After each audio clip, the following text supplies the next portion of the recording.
Welcome to a new version of professional StarCraft 2, with the rank 1 Terran in the world in the red. It's Team Liquid's Clem. Facing off against arguably the best Protoss. In the blue, we have the mysterious MaxPax, and a best of 3 Terran versus Protoss showdown, part of the new PatchesSC Patch Mod tournament. No, not redundant, but named after the new community balance mod, making the game at least a little bit better. And before we get started, it'd be incredible if you could smash that like button, or maybe even subscribe. Let me count the algorithm. And Jimmy, what do we have? No, Patches is the name of the creator of the 1,895 likes on this video, on this cast. And I'll cast another one. And I'll probably do it anyways, because I don't know what else I'd do with my life. But thank you for watching. Hopefully, you've had a good day so far. And hopefully it's about to get just a little bit better. At least than the first SCVs harassed in the workplace by one of the first 12 probes. Yeah, we're back to the 12 worker start. Among many other things on the PatchesSC mod. This is version 2.9.7, which is mildly relevant because it's getting updated a lot more than the one by the multi-billion-dollar company. But the probe pokes in, makes sure the barracks is exactly where he expects it to be. Well, that's actually not 100% because it's Clem, so the barracks being outside of his base would certainly not a low percentage chance. But I'm not surprised. On a more defensible map, a ramp up to the natural, allowing both sides to expand, even though the command center is back to 400 minerals, even though Warp Gate has been reverted, for the most part, to its more well-known counterpart. Many of the changes reverted from the live patch, as we'll call it, and many iterated on. And of course, you can follow along back at home with your Prima strategy guide by simply following in the comments, taking a look through. I'm interested to see how many people, 1, in the comments, and how many people, 2, in the game, have actually read through the whole list of changes. As I did watch some of MaxPax's games earlier in the tournament, and he seems to know about some key changes like some advanced upgrades for both Zealots and Stalkers, giving Zealots a bit of additional survivability. Charge is now manually microable, though gives you less speed. So essentially you can sprint across the field instead of just having a target to latch onto, which has some very interesting implications. Another big one, mules can mine gas. The change that broke the legacy of the Void Beta, unironically. I have yet to see any top-tier Terran utilizing it. Instead, Clem and his metaphorical father ByuN have relied on their Marines, their Medevacs, their Marauders, their Micro, their Momentum, and it's carried them all the way through to the later rounds of each of these tournaments. Because very simply, while the patch has a lot of implications for the mid to late game, it doesn't touch the fundamental economic principles of the early game very much, which means you can continue to do very similar strategies that you saw in the last, say, 3-4 years, at least to open things up. But in my not so humble opinion, it gives you a lot more opportunities as the game goes on. Though I'm not surprised to see these players going with what they're more comfortable with. Blink is on the way, the robotics facility. Any of those sort of ancillary upgrades, sometimes literally for the Zerg, are definitely later on in the game. So we'll see as time goes on whether they make use of it. Clem, not deterred by the fact command centers are back to 400 minerals, but instead opts for the 3CC, the 3211. An absolute classic Terran build. Get maximum economy. Rely on your opponent not being able to get aggressive quick enough, and then getting medevacs with a bunch of dudes with drugs and guns, which are remarkably effective, well, throughout Terran history and beyond, according to most sci-fi documentaries I've enjoyed. So, we'll see if the advanced aliens can do anything about that sort of composition. Blink is completed. Warp Gate. So, very importantly, units that do not warp in at a warp conduit do not have shields when they warp in. The warp prism is no longer a warp conduit. But the lack of shields is not a lack of damage, as you need to be able to do something about it. Some ghetto blanking with the prism. Oh yeah, the prism can hold 50% more. So the prism is weaker at warping in, but it can hold more units as a baseline transport. which has some interesting implications as well. But those Stalkers, trading out as best they can, still struggling to deal with the bunker and the Marines. And he does have a third Nexus on the way. Even though he's killed 7, 8 SCVs, Clem plummets to a 3-worker lead. Still 4 Stalkers in the main. And he can fit 6. I don't think he's used to it, having the ability to put 6 Stalkers. It's just out of reflex. Well, 4 is a key number because 4 Stalkers one-shot Marines without combat shield and SCVs. So that is a key difference. About 20 Stalkers don't quite one-shot a bunker, but they get pretty close, blinking their way out, staggering the blinks back. Clem hits the stims, and the Warp Prism out in the midst of everything, tries to gun it down, doesn't quite get it. And 2 Marines are split off with the rest of the Stalkers, and MaxPax controlling this beautifully, and the Medevacs they pop out and wondering what went horribly wrong here. Clem well contained, and he's got concussive grenades on the way, which is exactly the same, except it also affects Reaper grenades, which is probably not going to factor in here. But it's interesting that, well, Reaper grenades are also able to slow units, which is more of a mid to late game option. We'll see if anybody actually builds Mass Reaper, if Clem knows about it. A Dark Shrine is on the way. DTs are cheaper, but they get revealed after they get hit. So now we got some trading here, on top of a very key upgrade that I think MaxPax at least knows about. Would you stop stimming, Clem? Oh my. Clem just keeps hitting the stims, including on the Marauders. He's going to take out the Observers. He's stimmed 3 or 4 times with almost no enemies in sight, though I guess the Observer kind of counts, depending on how you look at it. With detection or not, I guess, is most relevant. The Stalkers are bruised. But, Jimmy, can we get... It is important. Stalkers have slightly more life, slightly less shields, which is a very mild buff because of the Warpin. And then they have Tachyon Emitters and Phase Reactor. Phase Reactor allows the Stalkers to regen 40 shields over 4 seconds after blinking. And Tachyon Reactor, or Tachyon Emitters, gives them plus 1.5 range, which brings Stalkers to 7.5 range. For reference, by default, Marauders and Stalkers are both 6 range.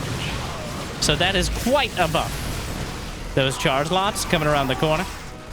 Zealots in general have plus 10 shields. And that Warp Prism he didn't take out. You can see the charge is significantly slower. It's still on autocast, but the charge itself is significantly slower. They're going to warp in without the shields in the main base, but half a dozen Zealots is still a pretty deadly option. Should be a little bit easier to take out. That larger Prism.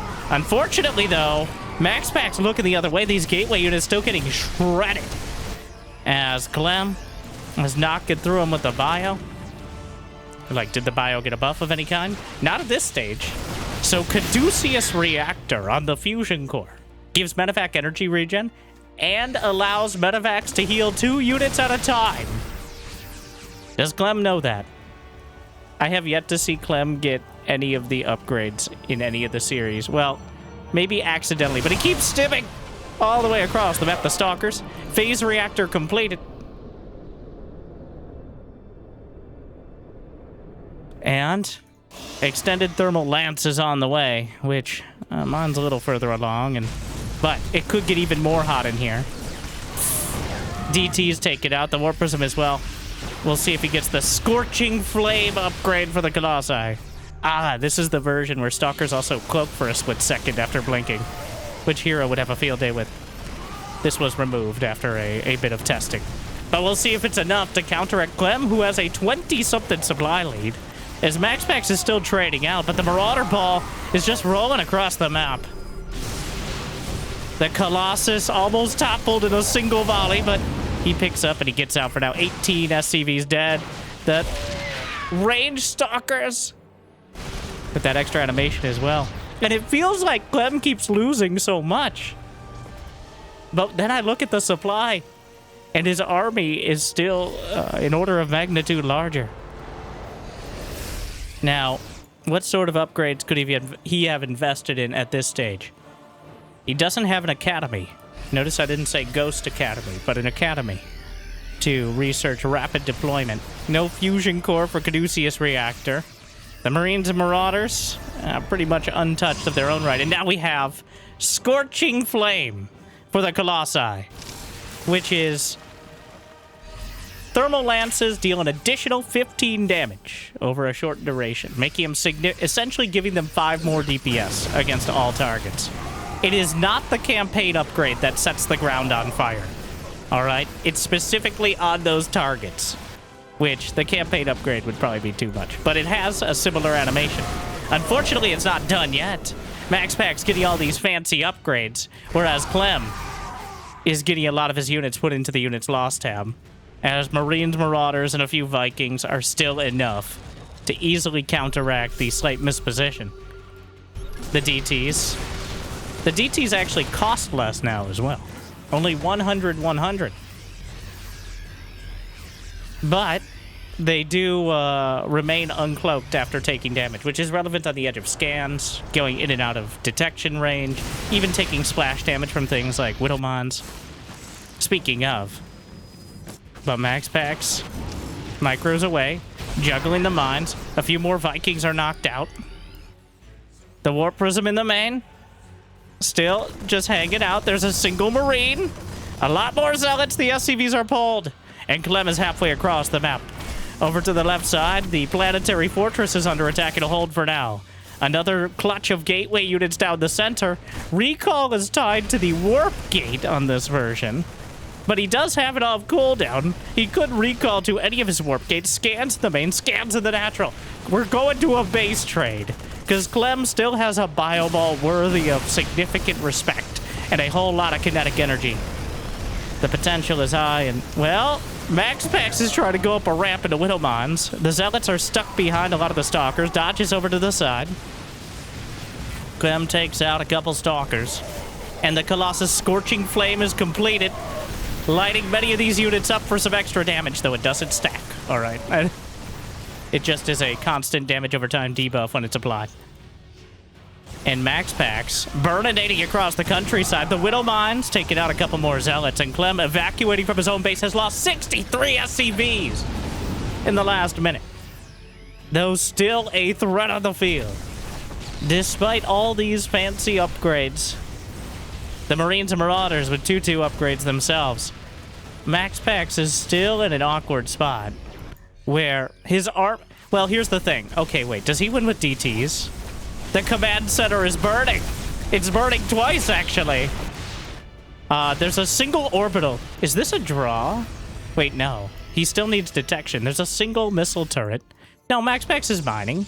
He recalled some probes to his warp gate. Well, okay. DT Blink. This is an interesting time to start +3 weapons, MaxPax. DT Blink makes a little more sense, because Clem has a single orbital in the middle of the map for detection.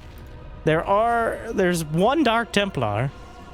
Pretty sure Clem's army wins if it all fights together. But, well, so, a drop at the back, a single DT. He has a scan, targets the DT, takes it out. Meanwhile, the Scorching Flame, adding the damage, saves the Colossus. It's knocked out again. The Stalker's blinking back. And a single Marine in the main base. Clem is stimming into his own main. He's down to 63 V80 supply. The worker count dwindling on both sides. He's rebuilding SCVs off the map. Oh no, you gotta be careful. He stims again. So many stims. 3 minutes of fighting. Oh, the stims aren't counted. But MaxPax, with just a little bit more survivability, the range on those Stalkers, he's picking off one unit at a time. And Clem is chasing. But those Blink Stalkers are significantly stronger than they would have been. And Clem put significantly more Gs than he may have had to in a significant... No, don't say significant 14 more times. That doesn't make it more profound. Just makes it look like you have no vocabulary, which is significantly sad. Clem still almost powers through as MaxPax gets almost too fancy for his own good. Now, these Stalker upgrades, I think, certainly making a huge difference in that sort of exchange. In many ways, a straight-up buff. And the biggest nerf, I would think, is the Warp Prism not being able to warp in with shields. And it takes slightly longer than it did on the live patch. I'm not actually 100% on that one. But the cooldowns of all the unit warp-ins and all that have been adjusted in many ways. And we're still trying the gateways building faster than warp gates, but without forcing Protoss into a warp gate tax. So those Stalkers, a menace. But Clem's still looking very strong. Marines and Marauders still very capable of taking out gateway units. Also, Clem making absolutely no effort. So, in case you want a quick list. So, the Cyclone has a whole lot of adjustments. Overall, a buff against specifically things like Stalkers. Hellbats do extra damage against shields with their upgrade. Siege tanks have several upgrades. Medivacs. Well, here's one thing. Ignite Afterburner is slightly nerfed. It no longer yeets you into hyperspeed immediately, but instead there's a slight acceleration. So that way, there's a chance that 1 or 2 shots more go off. Caduceus Reactor now allows Medivacs to heal 2 targets at once. That's such a huge, like, it is on the fusion core. It does require a fusion core. But that alongside several other upgrades, I think, is worth going for as a Terran. The fusion core also contains a Viking. I don't think we're going to see too much. Oh, how could I forget? My favorite / most dramatic change. The Raven is now a full support unit. It costs only 100. It does not require a tech lab. Auto turrets are slightly buffed, though they have less HP, so if you have units to counter them. And it has a repair drone instead of anti-armor missile. It can repair units for free, though it's a energy-based ability, and it's a very temporary one. It's like dropping a mule with your Raven, but it can't mine, it only repairs. So it's not like that, but, you know, same kind of functionality. It's a much weaker version of the repair drone that the Raven had for like 3 months, almost 10 years ago, because Blizzard also has been confused on the role of the Raven, essentially since StarCraft 2 came out. In my, again, humble and modest opinion, there's almost no excuse for not getting 1 or 2 Ravens now. You don't need a tech lab. They cost as much of it as a medevac. Patches has done everything he could, with the feedback from many other people, but he's done everything he could to make Ravens, like, significantly easier to use without being just spam this and win the game.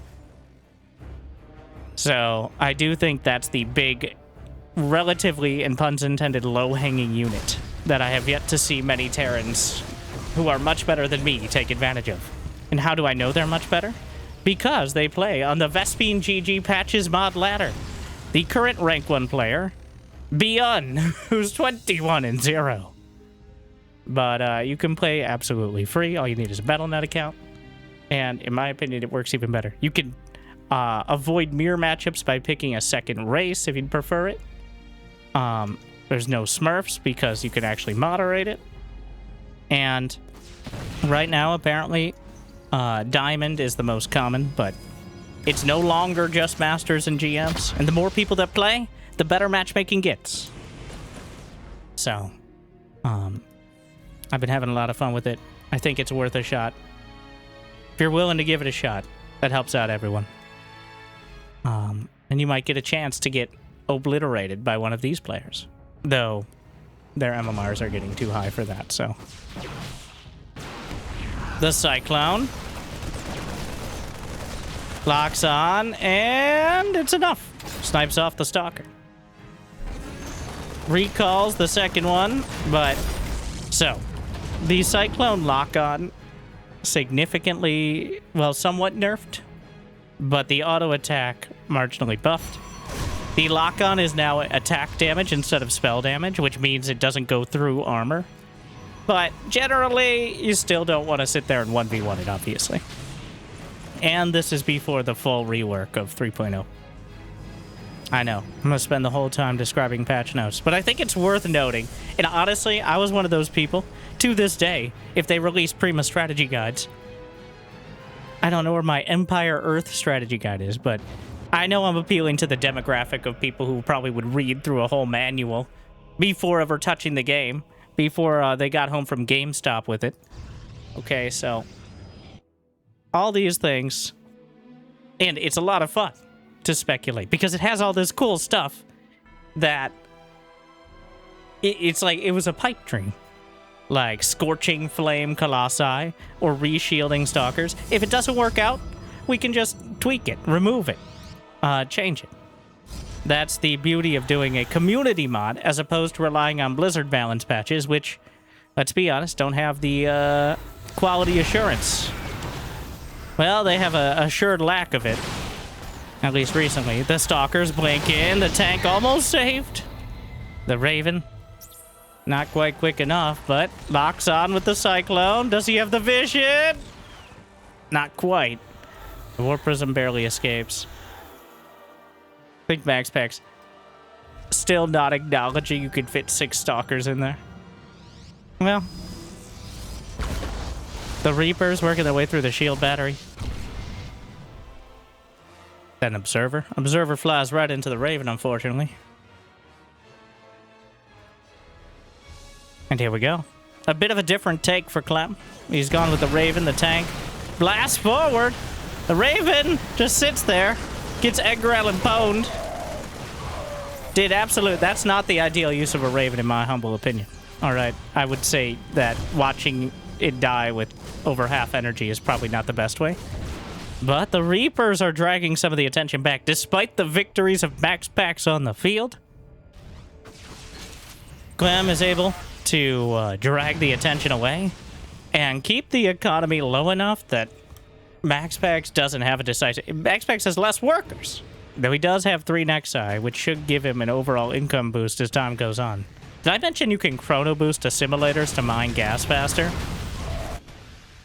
One of these times, one of these players is going to notice one of these great, like, insane economic boosts. But first, we're gonna duel in the slow zones. High ground vision provided by the Warp Prism and Medivacs as everybody brawling it out. MaxPax trying to trade away. The Robo's in a pretty precarious position, right out at the front, sticking out like a sore thumb. And the Protoss don't have too many digits, so cannot afford to get one chopped off. 3? Which is weird for plants in the first place. The Sentry obliterated by the tanks. Unsieged tanks can also attack while moving, but probably not preferable in this situation. The Stim, the triple bunker rush. Stalkers on the high ground, a single Immortal on the low, but the Warp Prism's a huge deal too. Takes out 1 tank, make that 2. Immortal blasting through. There's not that much bio left behind, and the bunkers will not complete. The SCVs will be taken out, but there's not so much left over that he can reliably crush this. More bio is stimming its way across the map. Combat shield is done. No basic upgrades on either side. Clem started a 3rd command center as it became clear that this attack was not going to be a decisive move one way or another. Tank blasted. But overall, I think MaxPax, the tie goes to the leader. And the leader is the player who has 3 bases to 2. A Dark Shrine on the way, builds significantly faster. I'd be like, doesn't that make it OP? Again, the Raven does not require a tech lab. And DTs are more vulnerable. The recall. Meanwhile, Zealots drop out. Warp Prism boxed out. Double Forge for MaxPax. Realizing that as soon as he deals with the tanks, that it's unlikely Clem can put together enough momentum again. And part of the advantages that Protoss have,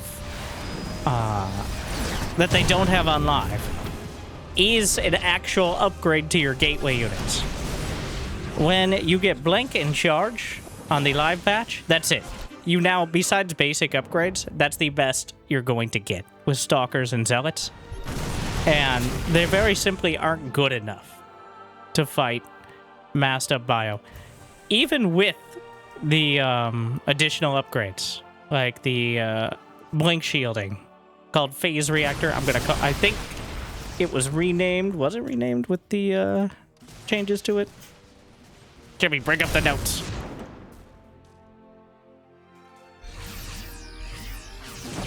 Phase Reactor.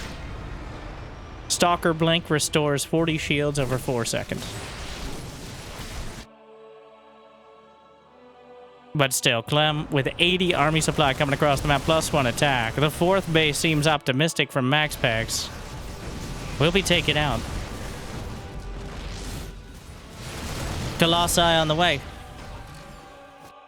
Clem. Rotating around. And the Zealots spotted. Does it charge away? Use the charge! I haven't seen MaxPax yet use charge as just a movement ability. You can just use charge on the ground. Which seems kind of weird you couldn't before, to be honest, but... Of course, it puts it on cooldown, but... You can charge away. Which actually opens up a lot of micro potential. Is that... Disruption Field. So disruptors can now add a disruption web that disables abilities in a certain area for several seconds after firing. The disruptor now finally disrupts, and not just by killing things. Oh no! Force field actually locks in some units, but Clem has a lot more where that came from. A single Colossus does not intimidate, and I'm pretty sure that was a misclick on the disruption field, as he clearly is not building disruptors. The Tachyon emitter's on the way. Stalker range, but Clem... It looked like a victory on the field, but charge lots in the natural, charge lots in the third, and an army down the middle makes it difficult to really stabilize, consolidate his forces, and move forward. 8 SCVs dead. And MaxPax. That has to be a misclick. I don't know if it moved the hotkeys around with it, but... Stalker's getting a little optimistic against the tanks.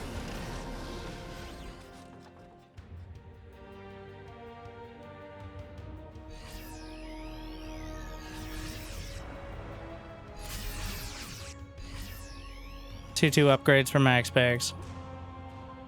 Extended thermal lance started.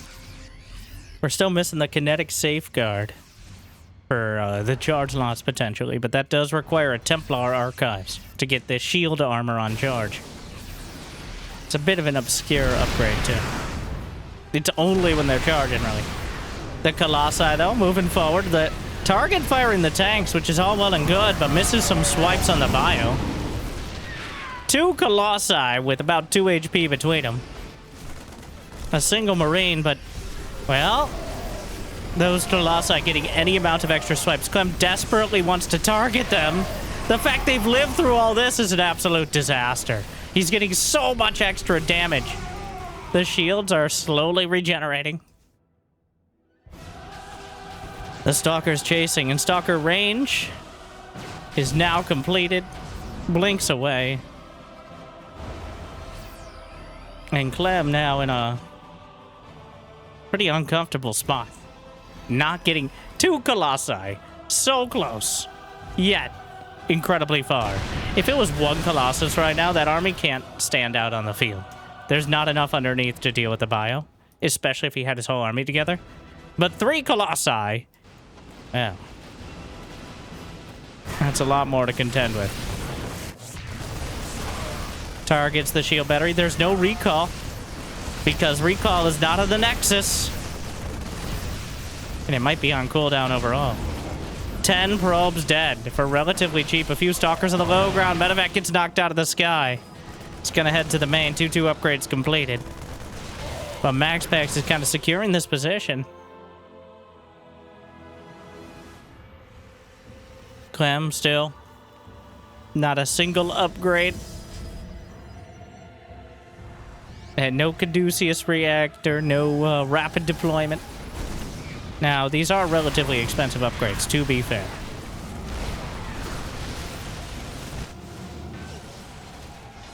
But,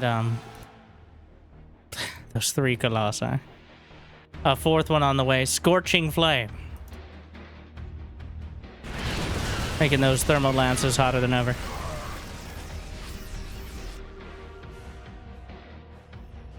It's a significant... So the Colossi were reverted to being less effective in general and more effective against light. Reverting essentially one of the hot fixes that the intern made. But the Scorching Flame essentially adds 5 DPS to each attack. Unstacking. So. Takes down a couple zealots. Is he waiting out the Scorcher? 15 seconds. The Vikings get a good volley. Knock down 2 Colossi before the fight can even really start. The Scorching Flame is 3 seconds off. 2 upgrades for each side. The flames are completed. The Vikings targeted. The command center burns. The stalker count is damn high, and that range is tough to deal with just Marauders. Helps to zone out the Vikings as well. The Colossi stepping forward. Tank shots. The Bio accidentally picks up Clem burning. And the Stalkers are knocking the Vikings out of the skies down to 1 Colossus. But there's almost no more Bio as MaxPax burns through Clem.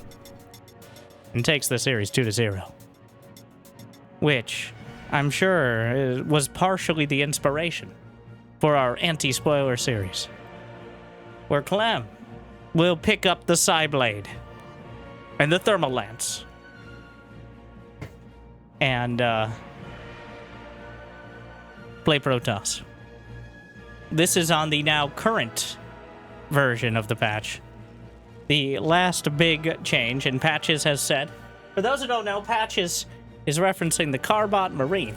Of course, you have Crackhead, and then you have Patches. Note the patch. All right.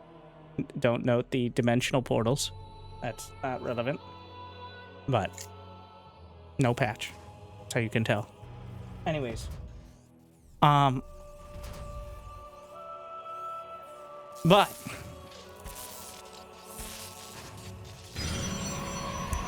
I think the Scorching Flame upgrade certainly forcing a different sort of composition out of Terran. At some point, the bio itself is not really going to be enough, which is the intent. I'm like, well, what can Terran even do? Ideally, try things that are very slightly different than exactly the same thing we've been doing for many, many years. Or at least give them their basic upgrades like Caduceus Reactor. Because in order to get Scorching... I don't know if you can get Scorching Flame alongside Extended Thermal Lance. Is there an argument for double Robo-Bay? But Clem is now taking over the Protoss. ByuN will be playing Terran here today. This is the next week of Patches Mondays, by the way. This is Patches Mondays 3. That was Patches Mondays 2. So Clem has had a week to play the patch. Remember, ByuN is #1 on the ladder. So I'm not exactly sure if that was before or after this tournament. So Clem, currently slightly below Winter Gaming, but has only played 1 game on the Vespine GG ladder. Oh, 500. Somebody, I think before let's brought this up. By the way, there's a prize pool, which is why I think ByuN started playing for playing on the ladder, which includes the top Diamond and Platinum players, who get significantly less than the top players, but you know, some incentive. Also, it's mostly an incentive to get some real competitive games so we can have a decent test of...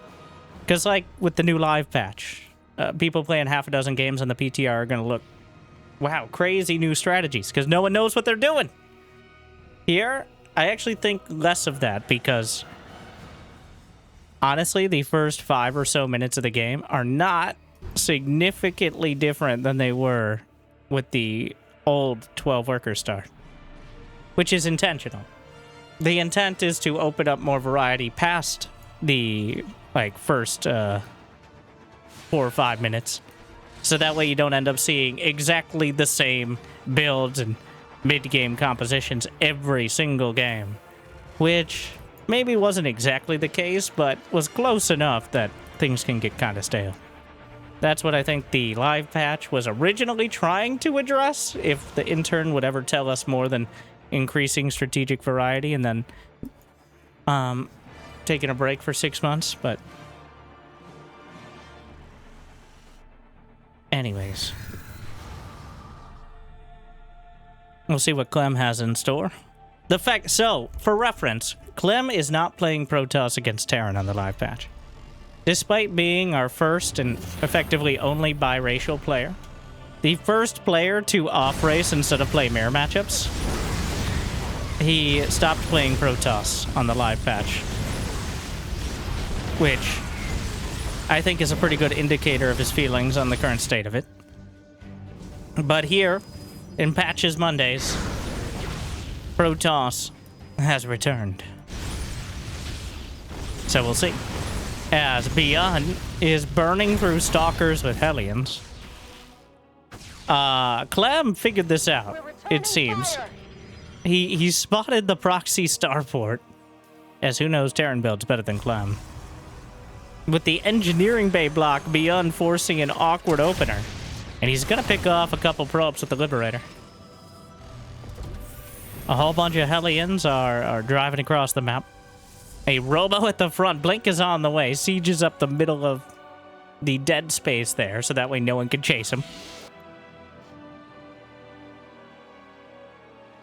And Hellions darting in. The third base quite vulnerable with a lot of probes. And, oh, misses one volley. But already 4 or 5 probes. Liberator Siege is up. 7 probes dead. The probes on the run, but that just lines him up for the Hellions, potentially. One more hit. 14 probes! It's a disaster for Clem. Terrible, terrible damage being dealt. The Stalker's warped in, but I feel like he's trapped in a prison of his own design.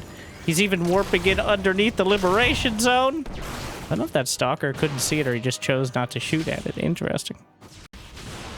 The Starport is being chased down. The Warp Prism. And, well, alright. The Starport may die. Blink will be done. This is quite an awkward spot because Clem is down 10 workers, but ByuN won't have a Starport. And Blink Stalkers can definitely get some damage done. So, 2 ByuNkers.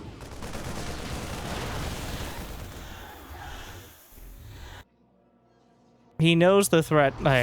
He just doesn't have the tanks. A second Starport on the way, but that one actually could be delayed as well by the inconveniently placed Stalkers. Neither Clem nor MaxPax bothering with the 6 Stalkers in the Prism. There's actually not enough here. Like, 2 Marines and a Marauder are not enough to do much more than annoy these Stalkers as he juggles them back. 8 SCVs dead, and just like that, Clem has evened up the worker count. A Dark Shrine on the way. Reactor for ByuN on the Starport, which is going to delay any further production even more so. Siege tank, but Clem's just dodging some of the hits, or at least trying to. That might be, well, he can fit 6 Stalkers in there, so. Okay. Kind of fumbled it at the gold line. I loses 2-3 more Stalkers. That went from great to just pretty good. With the loss of 4 Stalkers to almost nothing. Dark Templar warped in. No shields. But, that doesn't mean it's revealed. It's not revealed unless... You can technically attack your own units to reveal it. Though, don't recommend it. Citizen's arrest. Stop right there, criminal scum. DT is in the main as well, and Clem. DT Blink on the way.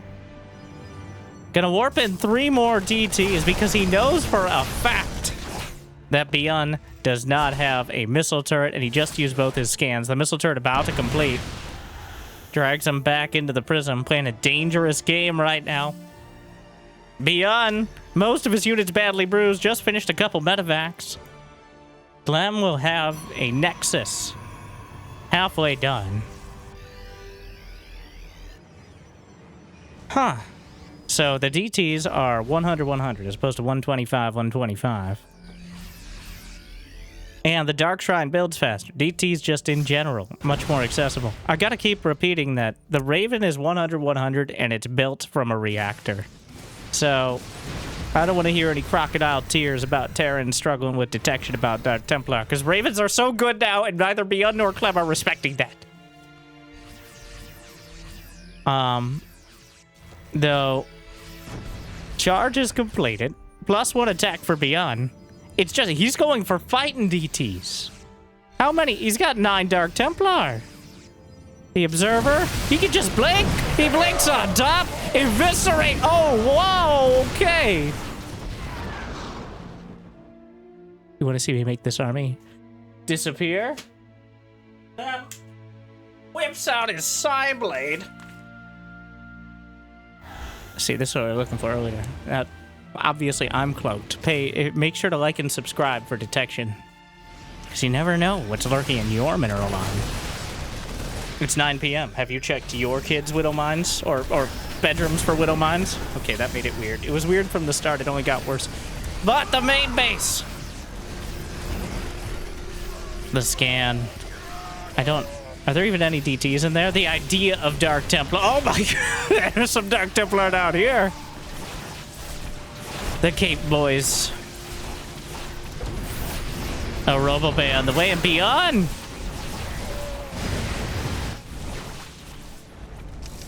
Looking like the underdog now. GG! Clem takes up the side blades. Or the scythe. Which one's the cooler Dark Templar? The one with the side blade or the scythe? Alright, this is the eternal question. I used to think the scythe. But honestly, I'm partial to the warp blade or whatever they call it. The green one. But I digress. Clem wins game 1 despite the shenanigans. ByuN with an engineering bay block into proxy starport. Clem taking critical economic damage, but turning it around with the well-managed blink and blink DTs. Technically, it's called Shadow Stride if we're being specifical, but you know, that might be what it takes, actually. Oh, I know what happened. This is exactly what happened with Clem playing Protoss originally. He just copied MaxPax. He must have played against MaxPax doing the DTs. So, Clem has his own kind of flavor of Protoss. I'd call it more... It's definitely sharper than MaxPax's, where he's still very focused on hitting timings, kind of like a Terran. MaxPax is more well-rounded nowadays. But when he first started playing Protoss, 100% he's just, oh, MaxPax is doing this, I'll do this. And he's so good. I think Clem is the most mechanically skilled player in the game, and I don't think that's a hard argument to make. Like, Cyril is the best. Just from all sides of it. MaxPax is incredibly good, but he's never tested at the same level, so it's hard. Hero is not the most mechanically gifted. I think we can decisively say that. Sorry, Hero, as always. I have yet to see Hero play on this patch. Though, as soon as I have an opportunity, you'll know. Alright. If anyone... Honestly, I feel like, kind of with the new live patch, until Hero really sets his brain parts to it, he may not actually fully percolate the information. The same thing happened with the live patch, where for like a week or two, he just kind of ignored all of it and was just losing. And then he figured out some crazy stuff, and now he's just losing again, but so are all Protoss. So... anyways, we've got a few moments. ByuN engineering bay blocked again. Might I add nukes are better? Nukes build 50% faster for half the price. Battle cruisers are just buffed all around, besides the tactical jump cooldown. Conduit pylons, we haven't seen one, so I'm not going to bother describing it. There's a whole bunch of starport unit changes. Or sorry, Stargate. And starport, technically. But... and it's very important. So here's the problem with playing like a PTR or something like that. If you don't have players playing for some sort of prize of this caliber, it doesn't matter how cool all these later game units are if you can never get there. And that's TVP. It's 1 unit versus 2 units versus 3 units. And if you fail at any point, you lose the game and you die. Maybe not in that order. But, like, Clem versus MaxPax, Clem versus ByuN. Like, if we can't get past this stage, none of those upgrades matter. Okay.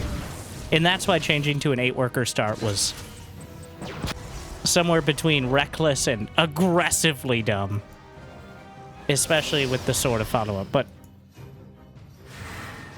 the timings are so thin, and the micro is so intense that I feel like I do a disservice most of the time when I'm casting it, especially when I'm just glossing over the first 3 minutes. But I digress, all right? And were you even paying attention to what I was saying, or was it just background noise? It's been on the TV for a while, who knows? Random ad breaks, unskippable. I can have some control over the ad breaks. I can't have control over which ad breaks they are. So whatever you do, make sure not to check out Firefox as a browser with uBlock Origin. Just don't, all right? Specifically, maybe write that down, search it up so you don't know. So that way you know what to avoid. Firefox with uBlock Origin. Avoid it.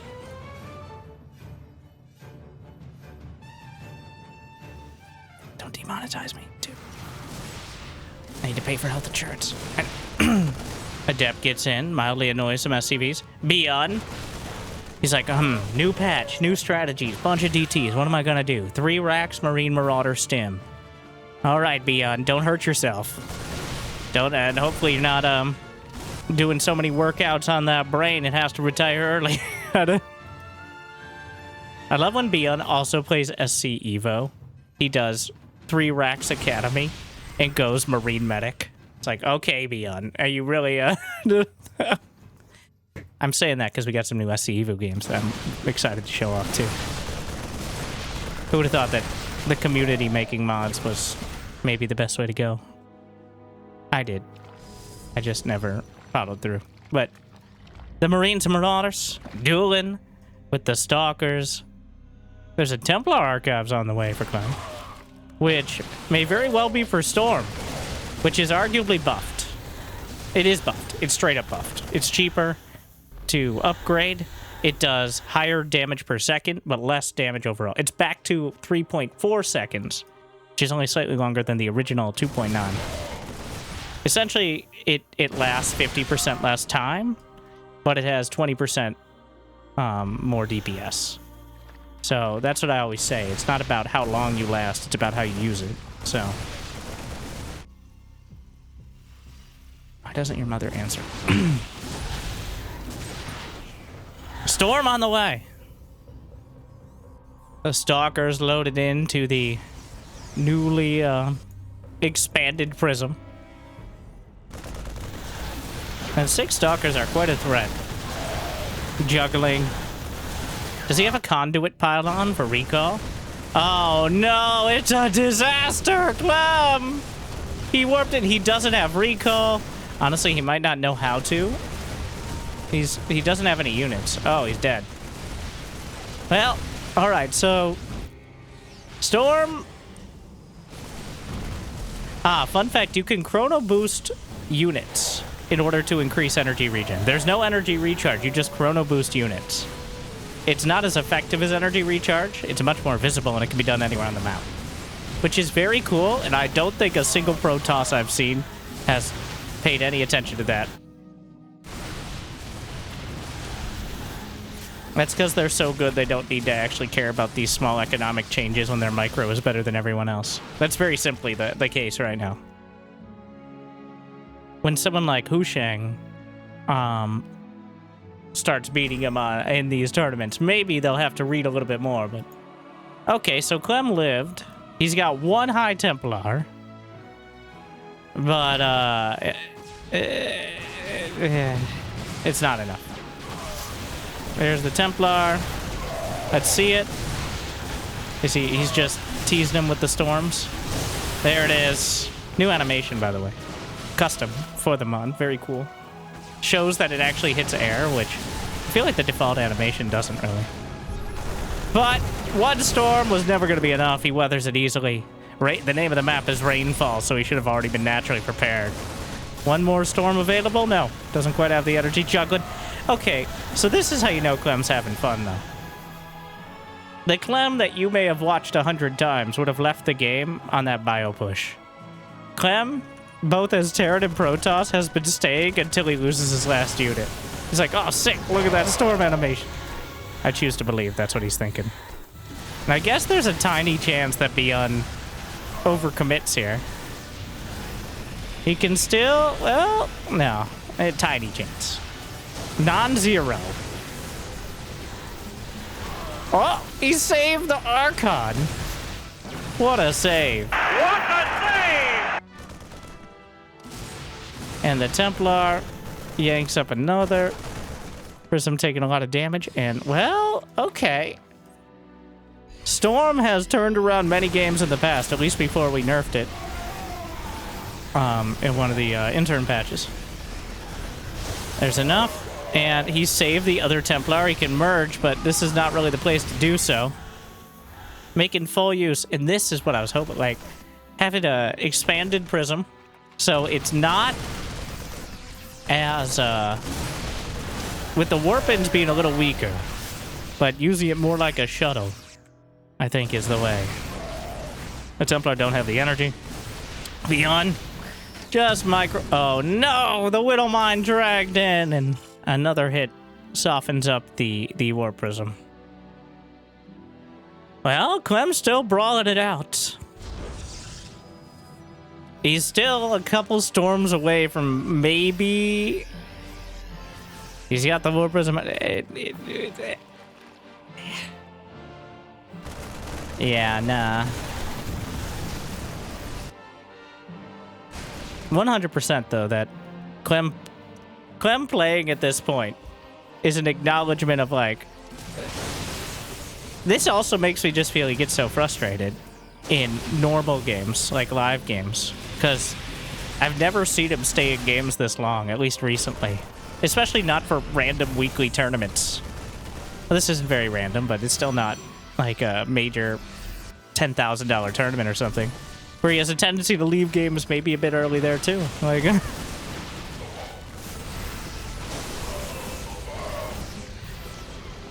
8 SCV's dead, but now if only he knew he could chrono boost the High Templar.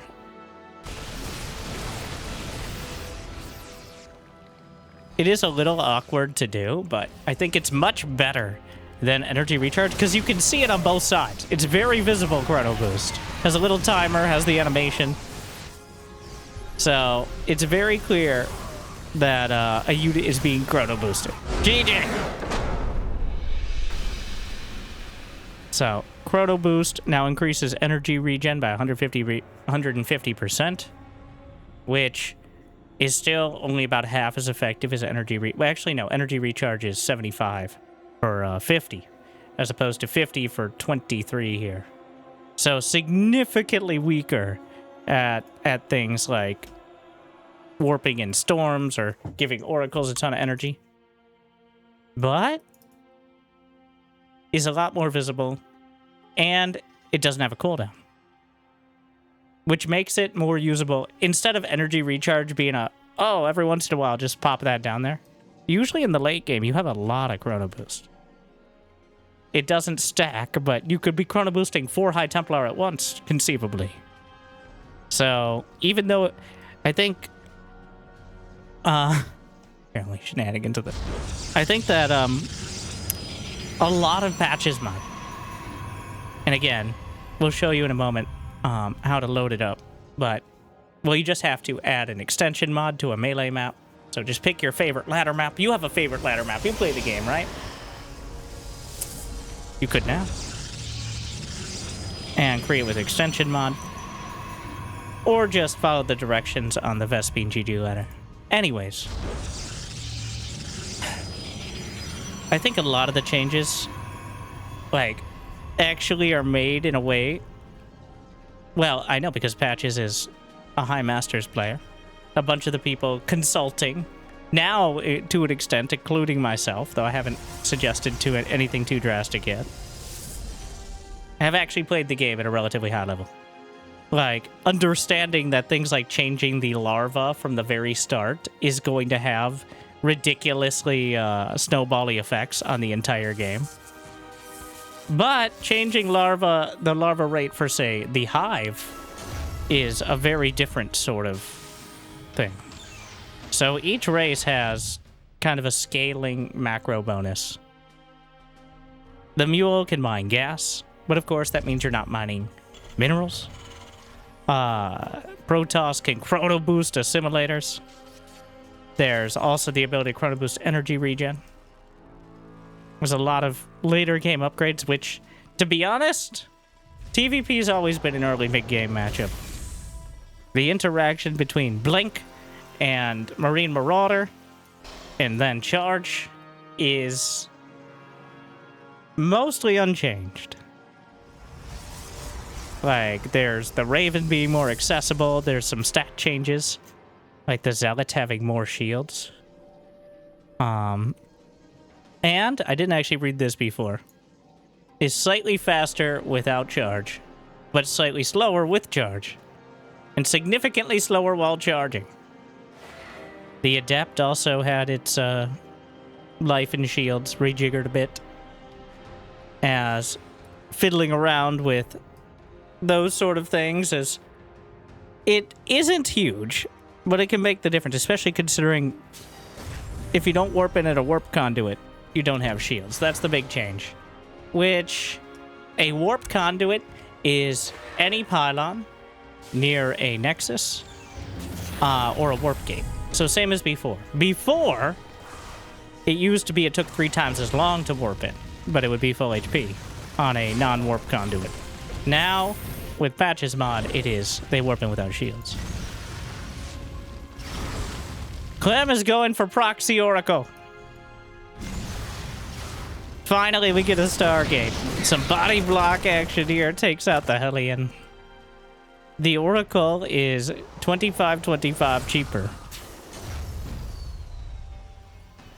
But still dies in one hit to a Widow Mine, which is probably its major weakness. The Widow Mine takes 5 seconds longer to build, though.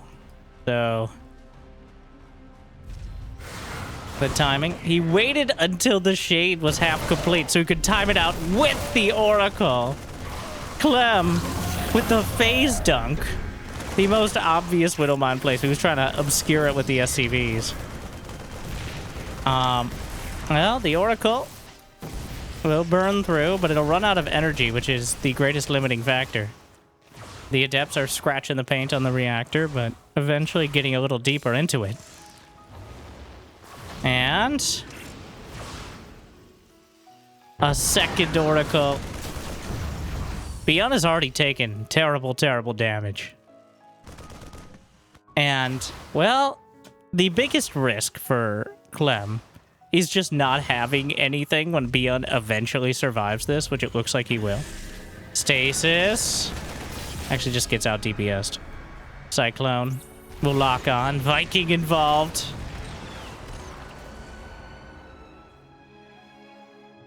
And he escapes. I am pretty sure that would not have lived on the live patch. Because armor does affect... Wait, do oracles have base armor?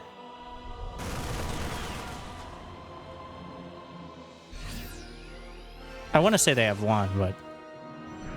either way, goes out of vision. I seriously doubt Clem's going to get gravimetric restoration. The upgrade that allows Phoenixes to regen shields when they lift. You're like, Winter, you keep describing all these upgrades, then you show us games where they don't get any of them. Which, yes. Well, you can watch my games on stream if you'd like to see more upgrades and less skill. I think it's important to note that these players still finding a lot of success. And would they find more if they knew about all these things? Probably. But the point is, it's perfectly viable to still play the same way you were playing 2 months ago. Which is, I don't know if that's the stated goal, but I think returning to something of a baseline is going to be very important with how StarCraft 2 has gone these past couple months. But we'll see. As here comes Clem with, well, he's got a bunch of stalkers, just a single Phoenix, picks up the Widow Mine. Liberator will siege. The tank's fighting. And, well, a single siege tank and a Liberator are more than enough to make things very difficult. Single drop sent out. ByuN. The Widow Mine was spotted and taken out. And that means it's likely not in the mineral line. And he's rolled. Oh, he picks up the tank! And he puts it in the unit's loss tab. The second tank targeted. The Liberator as well. A single Phoenix helping to surgically dismantle the defense. And Clem, he's going to defend with the Stalkers at home. Knocks down the medevac. Maybe a bit optimistic with that blink forward. The Oracles with more damage. And Clem working it from both sides. ByuN unable to fall back to his default builds without suffering from, well, just in general. Clem, I'm not even convinced Clem knows that the Oracle's cheaper. But he decided to mix it up just a little bit. We saw Blink DTs. We saw Proxy Oracle. We saw Scorching Flame. We did not see a singular upgrade from either Terran today from the new set of patches. Which means we're going to have to watch some more games. We're going to have to find some Terrans who are willing to utilize. But to be honest, I don't know how many of the changes. I think the biggest one that is 187%. That's a specific number, but I stand by it. Mules, Mine, Gas, and Ravens are significantly more accessible and have repair drone. Okay? Like, the math on Mules, Mine, and Gas, that isn't as efficient. It definitely cuts into your long-term economy, but the builds you could do, we need to see it. All right? It's kind of hard to tell if they are. I hope we get like an indicator or something, but well, our first real taste of TVP, both in the first week and then Clem playing a week later against ByuN. MaxPax didn't play in this tournament, unfortunately. Clem was our highest placing Protoss, which is not that rare, but I hope this was interesting. I hope you check. Oh, wait. Stop. We're not done yet. I mean, we're mostly done. But, one, playing the Vespine GG ladder. So here's how you load a game. Alright. Might have been a while. Might not have played for a bit. So first, all you gotta do, connect your Battle.net account. Get onto the ladder. Over 120 people now. Play multiple races. You can skip mirror matchups if you'd prefer. Have a chance to win. I mean, maybe you beat ByuN. Especially if ByuN just keeps building Marines and Marauders. He's really good at it, though. Like, let's say the game comes up. It'll be very obvious. And then create with mod. Honestly, here's what I'd recommend. What you can do is just create the lobby. And then it's in your recently played. All right, you don't have to play a game even. Well, you do have to play a game, but you can play against the AI, which actually works pretty well. And then you can just bookmark. You can either bookmark the mod itself, which I already did apparently, or you can bookmark the sort of game you just played, or go to recently played over here. And you're going to find other players, depending on what server you're on. Most players are playing on NA, but there's all servers. The PatchesSC channel is where people are hanging out in order to set up those games more easily. So, hopefully you found this interesting. And even though we didn't get to see all those cool upgrades, I guarantee you players are going to figure out more and more. And I hope we get the opportunity to check it out as well. So thank you for watching. Especially made it this far, obviously. I've got the means of motivation. Be awesome to check out Patreon, YouTube membership. But if you're liking and subscribing, it's still free. At least for now. Thank you to our top tier patrons, YouTube members, Big Jiggy, Decker, Devin, Door, Mag, One, Mario, P, Plumber, Ben, Sasquatch. Glad y'all still enjoy. And everyone. Make sure to check out this video. Jimmy picked it out just for you. Just for you. And a few other people. Just for you. Thank you for watching. Hope to see you next time. Hope I made your day a little bit better. Good luck, have fun. Stay chill.